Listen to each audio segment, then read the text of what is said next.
Moi kaikki. Mä tulin eilen illalla Lontoosta. Meillä oli siellä konferenssi liittyen tähän mun koulutukseen. Institute for Integrative Nutrition. Ja puhuttiin siellä aika paljon tavoitteiden asettamisesta ja niiden saavuttamisesta. Ja tämä konferenssi oli ihan mieletön. Ensinnäkin se, että mä sain tavata mun kurssikavereita, tavata koulun johtajan ja perustajan ja kokeilla näitä kaikkia metodeja, mitä hän on meille opettanut. Me tietenkin harjoiteltiin siellä toinen toisillamme ja kerrottiin sit tuntemuksia. Ja jo se oli niin kuin semmoinen hyvin voimaannuttava kokemus mulle. Ja tavoitteiden asettamisesta mä halusin puhua vähän teillekin. Eli siitä, miten se kaikki lähtee oikeastaan ihan vaan siitä, että uskaltaa ensin ajatella, että mikä on mahdollista. Et useimmitenhan me mietitään päässämme, että ei musta ole tuohon, että joku muu tekee joku asian, mutta en mä siihen pysty.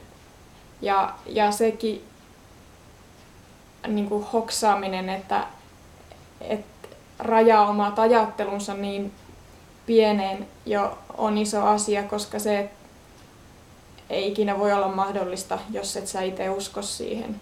Ja se, että miten se käytännössä toteutetaan tai miten se on mahdollista, niin sillä ei oikeastaan mitään väliä. Et jos vaan uskot siihen, että hei, tää on se mun juttu ja tätä mä lähden tekemään ja tää musta tulee joku päivä. Se voi kestää aika kauan, se voi olla työlästä, mutta jos sä uskot, että se on mahdollista, niin se on mahdollista. Ja tää oli oikeastaan niin kuin se pääpointti, mitä mä sieltä itse sain mukaan, niin yksinkertaiselta kuin se kuulostaakin. Ja tätä asiaa nyt sit olisi hyvä lähteä soveltaa elämässä.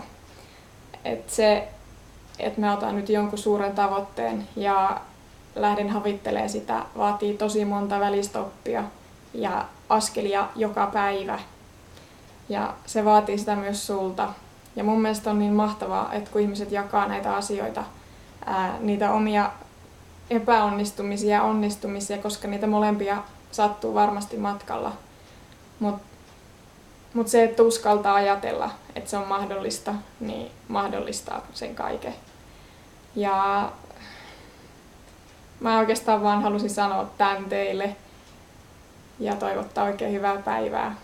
Mä oon onnellinen, että mä oon tullut takaisin Lontoosta, koska täällä Suomessa on niin paljon parempi ilma kuin Lontoossa oli. Ja täällä on niin paljon enemmän tilaa, täällä on niin paljon vähemmän melua. Ja mä saan enemmän tilaa mun ajatuksille, jotka on mahdollisia toteuttaa. Okei, kiitos. Moi moi!